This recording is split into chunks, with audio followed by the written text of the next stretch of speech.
आप सभी को इंडियन एजुकेशन में स्वागत है और आप लोग को पढ़ाने के लिए लाइव उद्योग पार्ट इंडस्ट्री पार्ट पढ़ाने जा रहे हैं। तो देखिए, आप सभी वीडियो अच्छा लगे तो वीडियो को लाइक और सब्सक्राइब जरूर कीजिए। तो आज क्या पढ़ना है कि अध्याय 11 में उद्योग इंडस्ट्री पार्ट में आज पढ़ना है प्रश्न नंबर 3। तो प्रश्न नंबर 3 में क्या है कि नए उत्पाद के चुनाव के लिए आवश्यक कारकों का बतावे और उनमें किन्हीं दो का वर्णन करना है।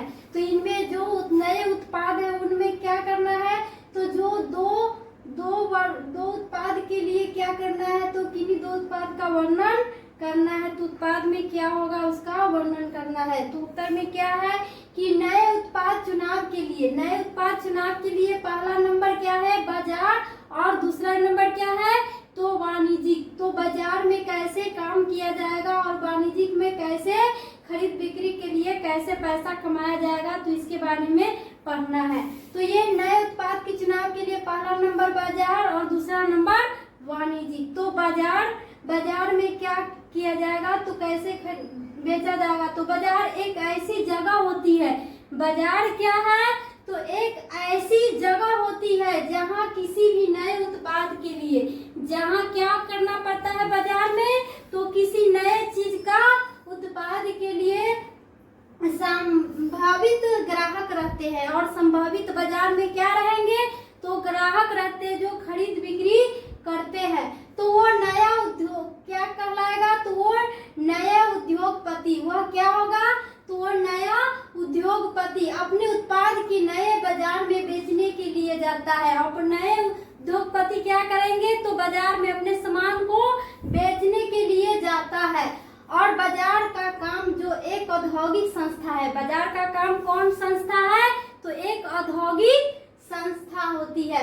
तो औद्योगिक संस्था करती है और निम्नलिखित कार्य को अपने है। और निम्नलिखित कार्य क्या होते हैं, तो अपने होते हैं जो बाजार का काम जो औद्योगिक संस्था करेगा और अंदर में समेटे रहेगा। और बाजार के क्या करेगा, तो औद्योगिकरण वह अंदर के समेटे रहते हैं। तो पहला में क्या है, तो एक में रिसर्च, और दूसरा क्या है, तो प्लानिंग, और तीसरा क्या है, तो ब्रांडिंग, और चौथा क्या है, तो प्रीसिंग, और पांचवा नंबर क्या है, तो डिस्ट्रीब्यूशन, और छठा नंबर क्या है, तो सेलिंग करना, सातवां नंबर क्या है, तो पैकिंग करके बेचना और पैकिंग, और आठवां नंबर क्या है, तो मैन्युफैक्चरिंग, और नौवां नंबर क्या है, तो वेयर हाउसिंग, और 10वां नंबर क्या है, तो आफ्टर सेल सर्विस, और 11 क्या है, तो सेल प्रमोशन, 12 नंबर क्या है, तो सेल प्रमोशन और एडवांसिंग, और 13 नंबर क्या है, तो क्रेडिट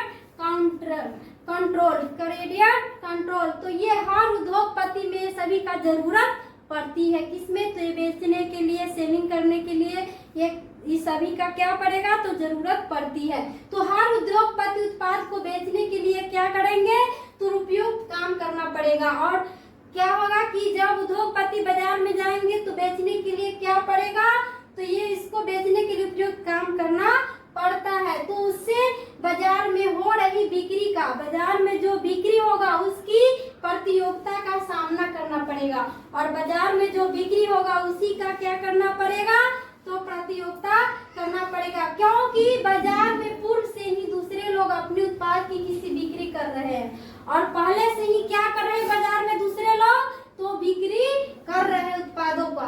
तो अपने उत्पाद को किसी खास बाजार में बेचने के लिए, अपने उत्पाद जो किए हैं उसको किसी खास बाजार में बेचने के लिए बाजार का चुनाव करते हैं। और बाजार का क्या करेंगे कि चुनाव किस बाजार में अच्छा बिकेगा। तो इसके लिए उद्योगपति को बाजार की इसके लिए जो उद्योगपति है, जो बेचने वाले आदमी है, उसको भौगोलिक, प्राकृतिक और उसके वातावरण का अध्ययन करना चाहिए। और उसका वातावरण का क्या करना चाहिए, तो भौगोलिक स्थिति का अध्ययन करना चाहिए। तो ग्राहकों की आर्थिक और शैक्षणिक योग्यता पर विचार करना चाहिए। ग्राहकों को किस पर, तो ये शैक्षणिक या किस पे, तो आर्थिक विकास पर विचार करना चाहिए। तो किस बाजार में उत्पाद चलेगा और किस बाजार में उत्पाद मतलब बिक्री कहाँ पर चलेगा, तो यह खोज बिना करके पता करना चाहिए। और यह खोज किसके, तो बिना उत्पाद के ही करना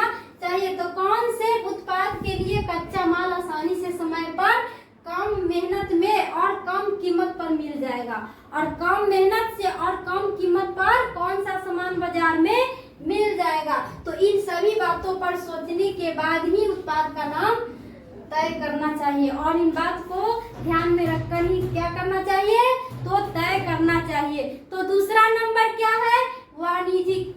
वाणिज्यिक क्या है, तो वाणिज्यिक में क्या करना पड़ेगा, तो वाणिज्यिक किसी भी बाजार में सभी उत्पादों या सेवाओं, सभी उत्पाद या सेवाओं की बिक्री रोक कर राशि हो किसी भी बिक्री का क्या हो, तो रोक कर राशि हो जाए, इसकी कम संभावना रहती है। और इसकी बाजार में क्या होती है, तो कम संभावना तो रहती है। तो नए उद्योग उधार में सामान बेचना पड़ता है। और क्या होती है कि उधार में सामान बेचना पड़ता है, उसे उत्पादन उधार बेचना पड़ेगा। और उसे किससे, तो उत्पादन उधार को बेचना पड़ता है। क्योंकि पहला नंबर क्या है कि दूसरे प्रतियोगी लोग पहले से उधार बेच रहे होते हैं। दूसरे लोग क्या कर रहे हैं कि पहले से ही बाजार में उधार बेच रहे होते हैं।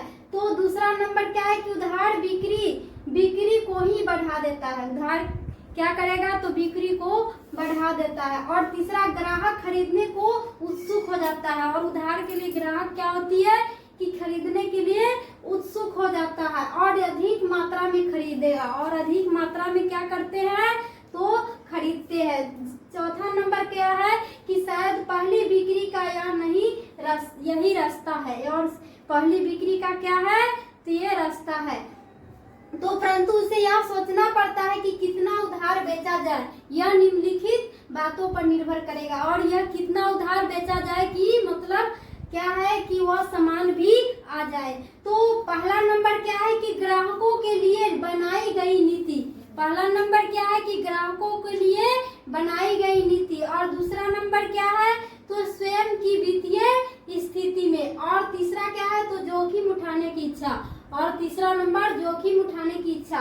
तो नए उद्योगपति को सोचना पड़ेगा। और नए जो उद्योगपति जो नया बिजनेस करेगा, तो उसको क्या करना पड़ता है कि पहले सोचना पड़ेगा कि किससे उधार दिया जाए, किससे उधार दिया जाए कि वह पैसा देने वाला है या नहीं। तो एक प्रचलित सूत्र 3 CS का है। एक प्रचलित सूत्र क्या है, तो CS का है, जो कस्टमर क्रेडिट कैरेक्टर, जो कस्टमर क्या है, क्रेडिट कैरेक्टर, जो कैरेक्टर में सही है, या उधार देने के पहले ग्राहक को अच्छी तरह परख लेना चाहिए। जो उधार देंगे सामान, तो उसको क्या करना चाहिए, तो पहले अच्छी तरह से परख लेनी चाहिए कि उधार लेकर पैसा देने वाला ग्राहक है, उधार लेकर पैसा देने वाला ग्राहक है कि नहीं। तो या नहीं, यहाँ पर उसके गुण पर निर्भर करता है। और यहाँ पर किसका, तो ये गुण पर निर्भर करेगा कि इसको उधार दिया जाए या नहीं। तो जिसे समझना होगा उससे क्या होगा कि समझना होगा। उपयुक्त हर पहलुओं पर विचार करने के बाद, और उपयुक्त पहलुओं पर विचार करने के बाद ही नए उत्पाद का नाम का चुनाव अंतिम रूप में क्या करना चाहिए, तो अंतिम रूप में नए उत्पाद करना चाहिए।